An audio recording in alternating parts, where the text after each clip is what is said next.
जगतपते गोपेश गोपिका कांत राधा कांत नमस्तुते। तप्त कांचन गौरांगी श्री राधे वृंदावनेश्वरी वृषभानुसुते देवी प्रणमामि हरिप्रिये। जय श्री कृष्ण चैतन्य प्रभु नित्यानंद श्री अद्वैत गदाधर श्रीवासादि श्री गौर भक्तवृंदा। हरे कृष्णा कृष्णा कृष्णा हरे हरे, हरे राम राम राम हरे हरे। हरे कृष्णा कृष्णा कृष्णा हरे हरे, हरे राम राम राम हरे हरे। ज्ञानतिमिरान्धस्य ज्ञानमुद्राया चक्षुरुन्मिलितं येन तस्मै श्री।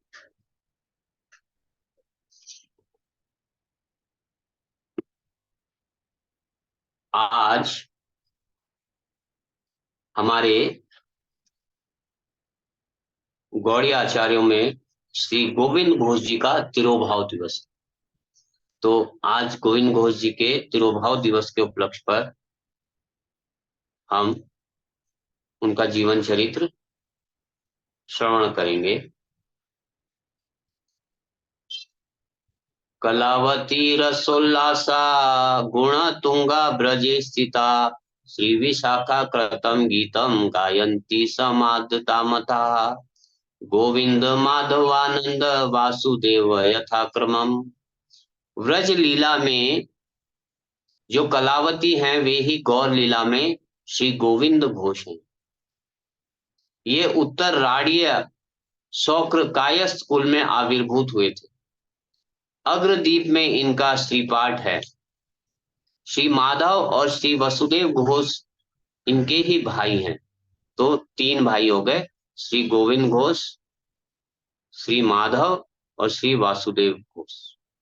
ये प्रसिद्ध सुकंठ कीर्तनिया थे।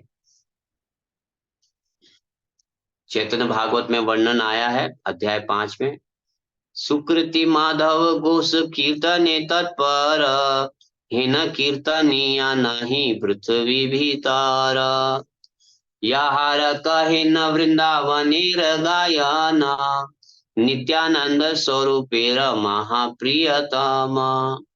माधव गोविंद वासुदेव तीन भाई गाई लागिला नाचे ईश्वर निताई। सुकृतिशाली माधव घोष संकीर्तन में तत्पर रहते हैं। इन जैसा कीर्तन करने वाला पृथ्वी में नहीं है। आप श्री नित्यानंद और स्वरूप दामोदर के बहुत प्रिय हैं। सभी आपको वृंदावन का गायक कहते हैं। श्री माधव, श्री गोविंद और श्री वसुदेव यह तीनों भाई गाते हैं और नित्यानंद प्रभु नृत्य करते हैं।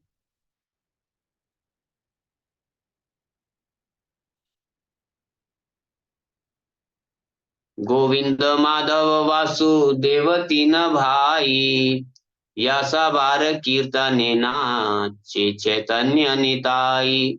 अर्थात श्री गोविंद, श्री माधव और श्री वसुदेव इन सब के कीर्तन में श्री महाप्रभु और श्री नित्यानंद नृत्य करते हैं। गौड़ देश में प्रचार में आने के समय श्रीमद नित्यानंद प्रभु के साथ श्री वासुदेव घोष तथा श्री माधव घोष आए थे, किंतु गोविंद घोष उस समय श्रीमद महाप्रभु जी के पास नीलाचल में ही थे। नीलाचल अर्थात जगन्नाथपुरी। प्रभु संगे रहे गोविंद पाई असंतोष, चैतन्य चरितामृत आदि लीला। ये श्री गौरांग महाप्रभु जी की शाखा में गिने गए। श्री वासुदेव घोष जी का तमलुक में, श्री माधव घोष जी का दाई हाट में एवं श्री गोविंद घोष जी का अग्रदीप में श्रीपाठ अर्थात निवास स्थान है। अग्रदीप के नजदीक काशीपुर विष्णु तला में घोष ठाकुर का वास था। किसी किसी का कहना है कि वैष्णव तला में इनका आविर्भाव स्थान है।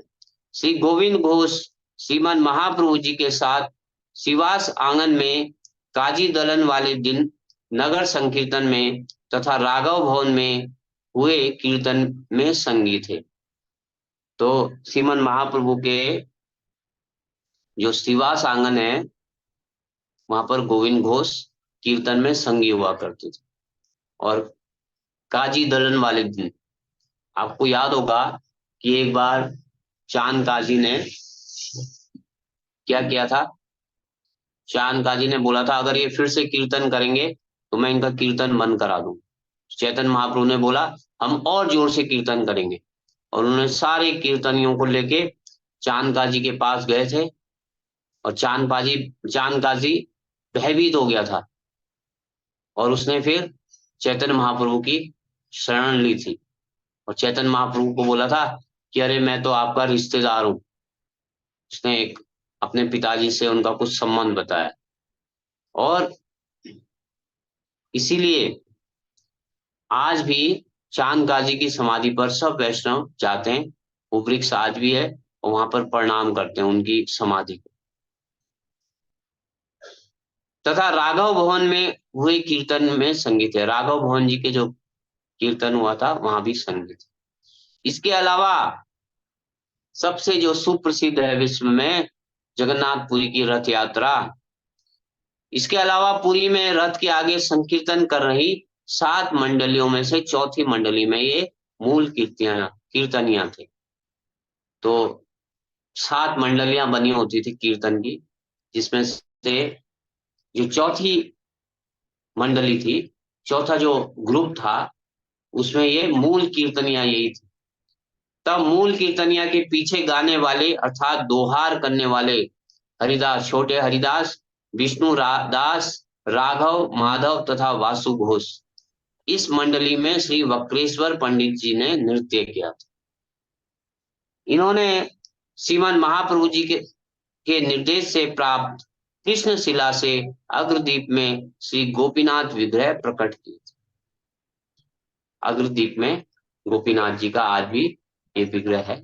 श्रीमन महाप्रभु जी के निर्देश अनुसार श्री गोविंद घोष जी ने गृहस्थ आश्रम स्वीकार किया था। ऐसा प्रवाद है, अर्थात कहा जाता है कि उनकी स्त्री व पुत्र के स्वधाम गमन से वे बहुत चिंतित हुए थे कि उनकी मृत्यु के बाद कौन उनका पिंड देगा। तो उसी समय श्री गोपीनाथ जी ने स्वप्न में गोविंद घोष को कहा तुम चिंता मत करना, मैं पिंड दूंगा। तो यहाँ पर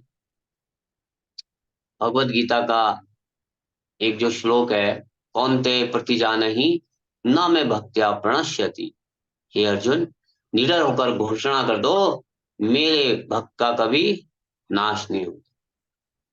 तो भगवान ने जो है श्रीपाद गोविंद घोष के पत्नी और पुत्र का क्या किया?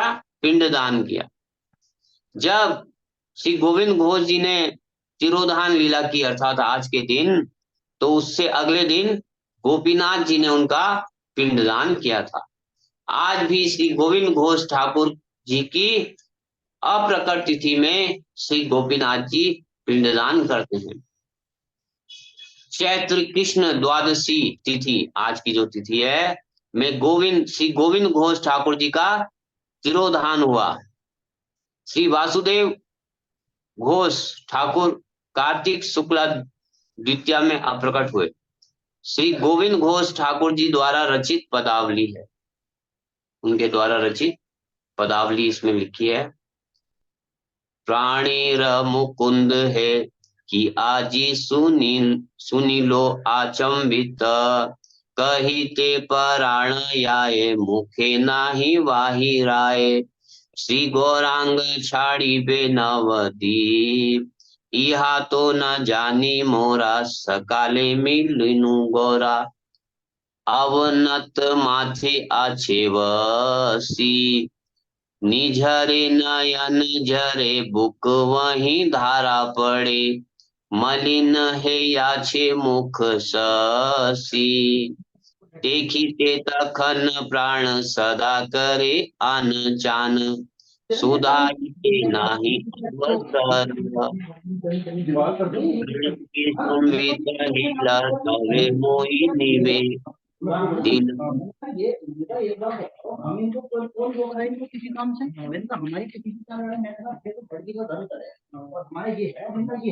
हरि बोल हरि बोल। ये आवाज आ रही है किसी की? शैलबट माता जी आपका मोबाइल ऑन है और माइक ऑन है। कर्ण के संवित हिला तवे मोहिनी वे दिल।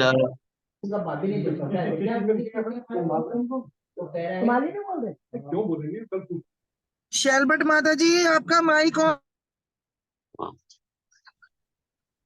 सुनिया दिले ने ए उत्तर, आमी तो विवश हया तारे किछु ना कहिया, धाइया आइलु तुया पास, এই তো কহিল আমি এ করিতে পার তুমি, মোর নাহি জীবনের आस। सुनिया मुकुंद कांदे हिया स्थिर नाही बांधे, गदाधर बदन हेरिया, ए गोविंद घोष कय इहा ये न नाही दय, तवे मुई याई मुमरिया। तो ये शिवाद श्री गोविंद घोष ठाकुर जी द्वारा रचित पदावली है।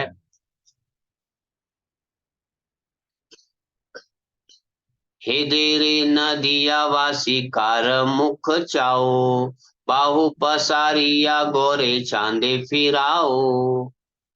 ये नदिया वासियों के लिए बोल रहे हैं मुख से और हाथ ऊपर करके गौरांग महाप्रभु का नाम है। तो सवारे के आर कबीबे निज कोरे, के याचिया दिवे प्रेम देखिया कातरे, की शैल ही आए हाय की शैल ही आए, पराणा पुतली नवदीप छाड़ी आए, और ना आई मोरा गौरांगीर पास, और ना करीब मोरा कीर्तन विलास, कांदे ये भक्त गण भूख विदारिया, पाषाण गोविंद घोष नायाय मिलिया। श्रीपाद गोविंद घोष तिरोभाव दिवस की जय।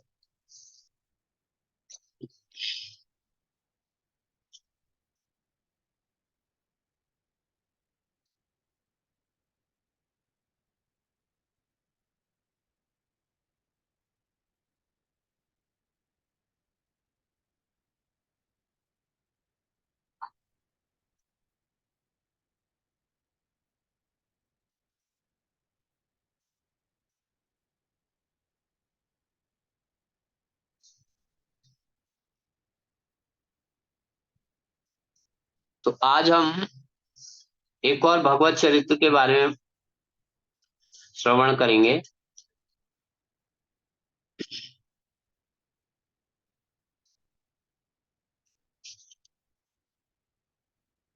धनंजय पंडित जी। नित्यानंद प्रिय भृत्य पंडित धनंजय, अत्यंत विरक्त सदा कृष्ण प्रेममय।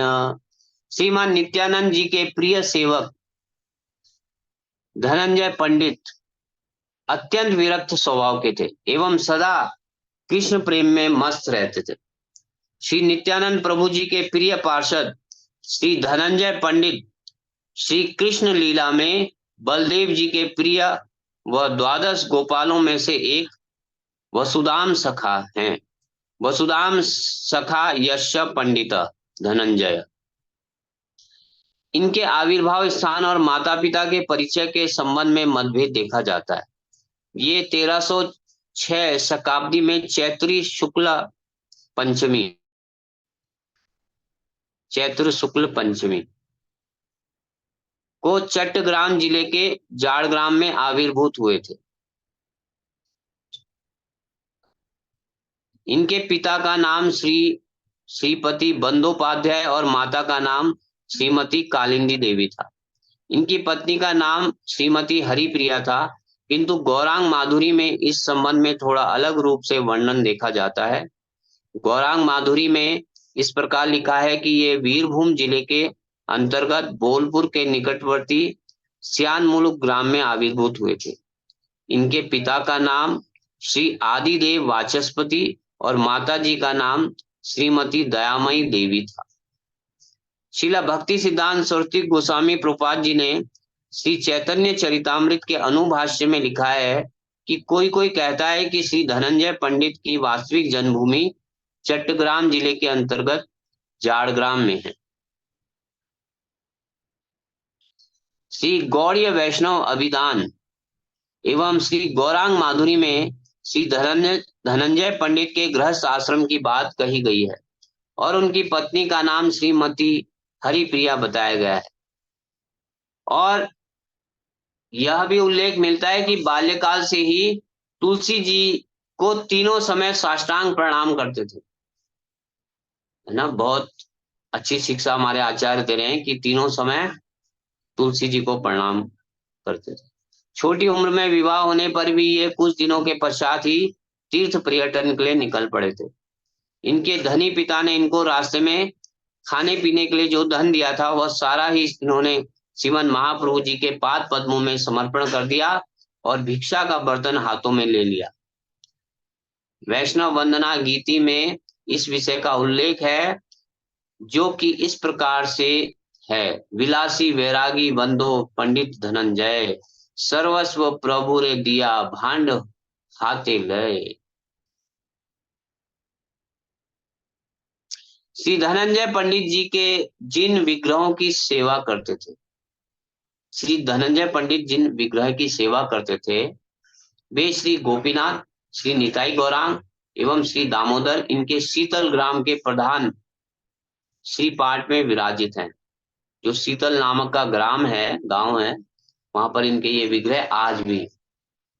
श्री मंदिर से कुछ ही दूरी पर एक बाग है जिसमें प्रतिवर्ष माघ मास के मध्य में यह श्री विग्रह शुभ विजय करते हैं, अर्थात जाते हैं, अर्थात इनका उत्सव निकाला जाता है। भगवान का श्री विग्रह को उत्सव कराते हैं बाग में।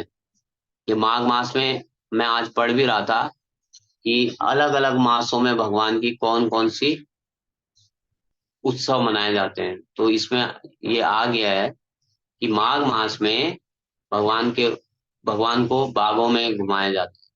इसी स्थान पर इनका तिरुभाव उत्सव भी संपन्न होता है।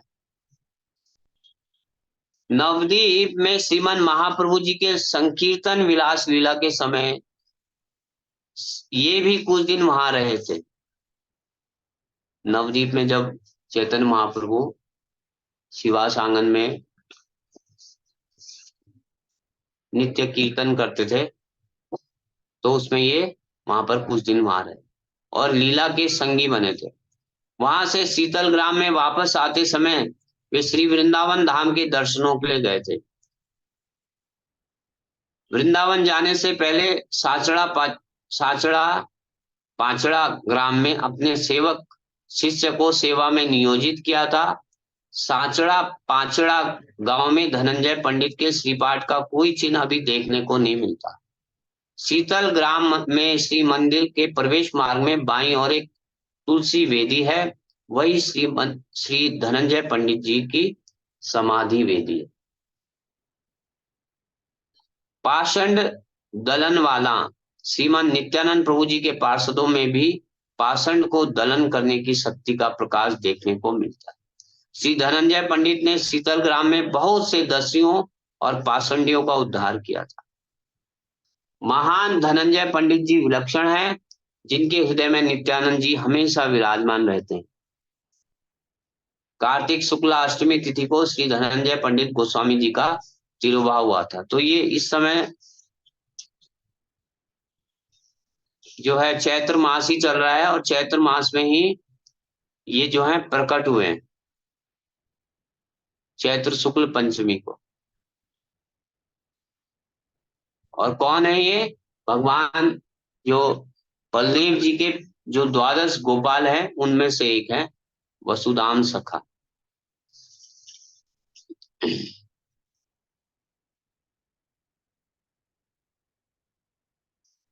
श्रीपाद गोविंद घोष जी के बारे में थोड़ा और चर्चा करेंगे। तो श्रीपाद, क्योंकि आज उनका तिरोभाव दिवस है। श्रीपाद गोविंद घोष जी ब्रज लीला में जो कलावती हैं, ब्रज में जो कलावती हैं, वे ही गौर लीला में श्री गोविंद घोष हैं। और इनके दो भाई हैं जिनका नाम है श्री माधव और श्री वसुदेव घोष। एक जगह कीर्तन में एक पंक्ति भी आई है, वासुदेव घोष बोली गौरी जड़ हाट, जय गौर से कृष्ण से जगन्नाथ। तो ये सुप्रसिद्ध सुकंठ कीर्तनिया थे, कीर्तनकार थे। और कीर्तन में जब जगन्नाथपुरी में भगवान की भव्य रथ यात्रा निकलती थी, तो उसमें रथ यात्रा में जो चौथी मंडली थी, चौथी मंडली में ये कीर्तन करते। 7 मंडलियां बनती थी और 7 मंडलियों में चौथी मंडली गोविंद घोष जी द्वारा लीड करी जाती थी। और स्वयं चैतन्य महाप्रभु नृत्य करने आते थे। चैतन्य चरितामृत में ऐसा भी वर्णन है कि जब कीर्तन होता था तो सबको लगता था कि भगवान श्री चैतन्य महाप्रभु हमारी मंडली में। ऐसा भाव रहता था भक्तों में। गोविंद घोष जी का जो निवास स्थान है वो अग्रदीप में है, अग्रदीप के नजदीक काशीपुर विष्णुतला में। और कितनी महान यहाँ पर इन वैष्णव आचार्यों का चरित्र है कि स्वयं गोपीनाथ जी, गोपीनाथ भगवान क्या कर रहे हैं, स्वप्न आदेश दे रहे हैं कि आप चिंता मत करो, मैं पिंडदान दूंगा। हम्म। और फिर जब गोविंद घोष जी का तिरोभाव होता है, उसके अगले दिन गोपीनाथ जी उनका पिंडदान करते हैं। कितनी बढ़िया बात है। भगवान ने, भगवान अपने भक्तों का भार स्वयं अपने ऊपर ले रहे हैं। केवल भक्त को क्या है, भक्त को विश्वास तो रखना है भगवान की बात पर। जैसे एक भजन आया है कि विश्वास करो कि भगवान रक्षा करते हैं, विश्वास करिए कि भगवान रक्षा करते हैं। ऐसा नहीं है कि केवल बाहरी रूप से रक्षा करते हैं, गर्भ के अंदर भी जब 9 महीने बालक माँ के गर्भ में रहता है तब भी भगवान रक्षा करते हैं। और जीवात्मा उस गर्भ अवस्था में क्या बोलता है कि हे प्रभु, मैं जब गर्भ से बाहर आ जाऊंगा तो मैं केवल और केवल आपका भजन करूं। लेकिन क्या होता है, हमारे आचार्य एक भजन लिखते हैं, भूलिया तुम्हारे संसारे आसिया, पियो नाना विध व्याथा। यदि आप इस भजन को पढ़ेंगे, इस भजन में हमारे जन्म से लेकर और वृद्धावस्था तक की पूरी दशाओं का वर्णन किया है। कैसे कैसे हम इस भौतिक जगत में फंसते चले जाते हैं, फंसते चले जाते हैं। बचपन में हम खेल कूद में बिता देते हैं, जवानी में हम विवाह इत्यादि और बच्चों में बिता देते हैं, और जब वृद्धावस्था आती है तो हमसे हरि भजन भी नहीं होता। ये बहुत अ, बहुत ही हृदय स्पर्शी भजन है। भजन पुस्तक लाना।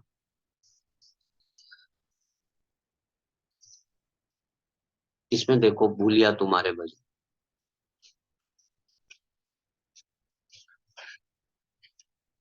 तो हमारे आचार्यों ने इतने सारे भजन, इतने सारे ग्रंथ केवल और केवल हमारे कल्याण के लिए छोड़ के गए। अब हमारे ऊपर है कि हम उसमें से, उस भजनों में से क्या ग्रहण कर पाते हैं कि नहीं कर पाते, क्योंकि हरि अनंत, हरि कथानंता। 100 करोड़ श्लोक होते थे सतयुग में, पुराणों में 100 करोड़। लेकिन श्रील व्यास देव जी ने इन श्लोकों को कम किया कलयुग के प्राणियों के लिए, क्योंकि कलयुग में इतना 100 करोड़ पढ़ना बहुत मुश्किल है। तो कितना किया? मात्र 4 लाख किया। चैतन्य चरितामृत में एक बहुत प्यार है, वो मुझे अभी स्मरण में नहीं आ रही है, लेकिन उस प्यार का अर्थ ये है कि हमारी तो रुचि नहीं है ये भगवान के बारे में सुनने में, हमारे अंदर तो योग्यता नहीं है समझने में, हम क्या करें? तो उसमें बोलते हैं कि भले ही योग्यता हो चाहे ना हो, आप सुनते रहेंगे सुनते रहेंगे, तो कभी ना कभी एक दिन आएगा कि आपके अंदर भगवान के प्रति क्या होगा? प्रेम जागृत हो जाएगा। शुरू शुरू में इसका श्रवण की जो महत्ता है उस पर बल दे रहे हैं हमारे आचार्य। तो जो मैं भजन आपको बोल रहा था, उस भजन का सारांश पढ़ेंगे, अर्थ पढ़ेंगे, और अर्थ पढ़ के फिर उसका आप मनन करिएगा कि हमारे ठाकुर भक्ति विनोद जी कितना अच्छा इसमें हमको शिक्षा दे रहे हैं। वो बोल रहे हैं, हे प्रभु, मैं तुम्हें भूलकर इस संसार में आ गया हूँ और नाना प्रकार के कष्ट पा रहा हूँ। अब मैं आपकी शरण में आ गया हूँ और अपने दुख की बात कहता हूँ। नाना प्रकार के बंधनों से बंधा हुआ जब मैं माता के गर्भ में था, तब आपने सिर्फ एक बार दर्शन दिया और फिर इस दीन दास को अपने दर्शनों से वंचित कर दिया। तब सोचा था कि जन्म होने के बाद मैं आपका भजन करूंगा, परंतु जब जन्म हुआ तो माया जाल में फंसकर जरा सा भी ज्ञान नहीं रहा।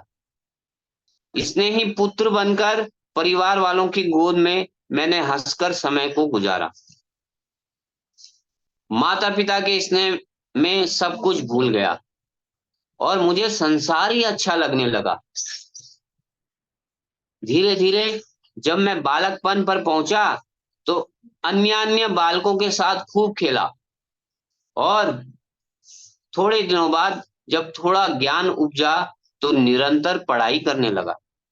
विद्या के घमंड में चूर होकर पैसा कमाने के लिए मैं देश विदेश में घूमा और दत्तचित्त होकर अपने परिवार का पालन पोषण करने लग गया, परंतु हे प्रभु आपको भूल गया। स्वजन पालना करी एक माने, भूलिनो तुम्हारे हरि, भूलिनो तुम्हारे हरि। वार्धक्य एखन भक्ति विनोद, कांदिया कातर अति, कांदिया कातर अति। न भजिया तोरे दिन वृथा गेला, न भजिया तोरे दिन वृथा गेला, एखन की हवे गति, एखन की हवे गति। श्रील भक्ति विनोद ठाकुर जी कहते हैं कि अब बुढ़ापे के कारण मैं अति व्याकुल होकर रो रहा हूं। हे प्रभु, आपका भजन नहीं किया, सारी जिंदगी बेकार चली गई, अब मेरी क्या गति होगी। बहुत बहुत ही मर्म स्पर्शी और हृदय स्पर्शी भजन है। और शिला भक्ति विनोद ठाकुर जी ने केवल हमारे हम इस भजन के माध्यम से इस पूरे जीवन को प्रदर्शित कर दिया है। हम सामान्य जीवों का पूरा जीवन इसमें प्रदर्शित कर दिया है। बहुत महत्वपूर्ण भजन है। इसका जितना चिंतन करेंगे, गुरु वैष्णव आचार्यों की कृपा की याचना करेंगे, तो निश्चित रूप से आज श्रील गोविंद घोष जी के तिरुभाव दिवस पर हमें गुरु वैष्णव की कृपा अवश्य प्राप्त होगी और हमारा जीवन आगे बढ़ेगा। कब तक करना है? तो इन्हीं शब्दों के साथ आप सब वैष्णवों के चरणों में कोटि कोटि प्रणाम। वांछा कल्पतरुभ्यश्च कृपा सिंधुभ्येव च पतितानां पावनेभ्यो वैष्णवेभ्यो नमो नमः। किसी का हरे कोई कृष्ण प्रश्न, प्रभु। कोई जिज्ञासा?